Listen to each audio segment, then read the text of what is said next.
ರಾಜ್ಯದಲ್ಲಿ ಬಿಡುವು ಕೊಟ್ಟಿದ್ದ ಮುಂಗಾರು ಮತ್ತೆ ಚುರುಕು.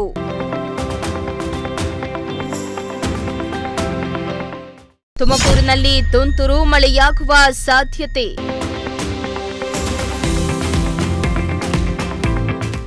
ರಾಜ್ಯದಲ್ಲಿ ಕೆಲ ದಿನಗಳಿಂದ ಬಿಡುವು ಕೊಟ್ಟಿದ್ದ ಮುಂಗಾರು ಮಳೆ ಮತ್ತೆ ಚುರುಕುಗೊಂಡಿದೆ. ಆಗಸ್ಟ್ 7ರವರೆಗೆ ಮಳೆಯ ಮುನ್ಸೂಚನೆ ನೀಡಲಾಗಿದೆ.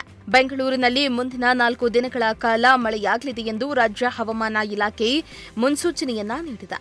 ಇನ್ನು ತುಮಕೂರಿನಲ್ಲಿ ತುಂತುರು ಮಳೆಯಾಗುವ ಸಾಧ್ಯತೆಯಿದ್ದು, ಸಂಜೆ ವೇಳೆಗೆ ಭರ್ಜರಿ ಮಳೆಯಾಗಲಿದೆ ಎಂದು ಹವಾಮಾನ ಇಲಾಖೆ ತಿಳಿಸಿದೆ.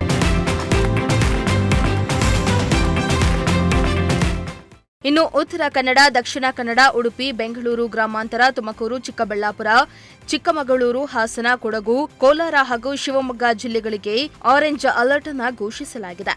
ಬೆಂಗಳೂರು ನಗರ, ರಾಮನಗರ, ಮೈಸೂರು, ಮಂಡ್ಯ, ದಾವಣಗೆರೆ, ಚಾಮರಾಜನಗರ, ಕೊಪ್ಪಳ, ಕಲಬುರಗಿ, ಹಾವೇರಿ, ಗದಗ, ಧಾರವಾಡ, ಬೆಳಗಾವಿ, ವಿಜಯನಗರ, ಯಾದಗಿರಿ, ರಾಯಚೂರು ಜಿಲ್ಲೆಗಳಿಗೆ ಯೆಲ್ಲೋ ಅಲರ್ಟ್ ಅನ್ನು ಘೋಷಿಸಲಾಗಿದೆ. ಇದನ್ನ ಹೊರತುಪಡಿಸಿ ಹಲವು ಜಿಲ್ಲೆಗಳಲ್ಲಿ ಮಳೆಯಾಗಲಿದೆ ಎಂದು ಹವಾಮಾನ ಇಲಾಖೆ ಮುನ್ಸೂಚನೆಯನ್ನ ನೀಡಿದೆ.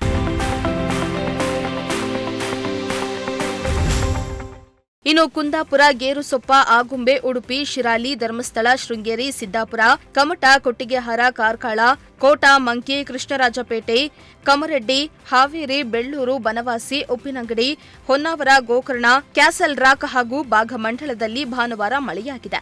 ಇನ್ನು ಬೆಂಗಳೂರಿನಲ್ಲಿ ಕೂಡ ಭಾನುವಾರ ರಾತ್ರಿಯಿಂದಲೇ ಜೋರು ಮಳೆ ಶುರುವಾಗಿದ್ದು, ಈಗ ಮೋಡ ಕವಿದ ವಾತಾವರಣವಿದ್ದು ಸಂಜೆಯ ವೇಳೆಗೆ ಮಳೆಯಾಗಲಿದೆ ಎಂದು ಇಲಾಖೆ ತಿಳಿಸಿದೆ. Bureau report, Prajashakti TV.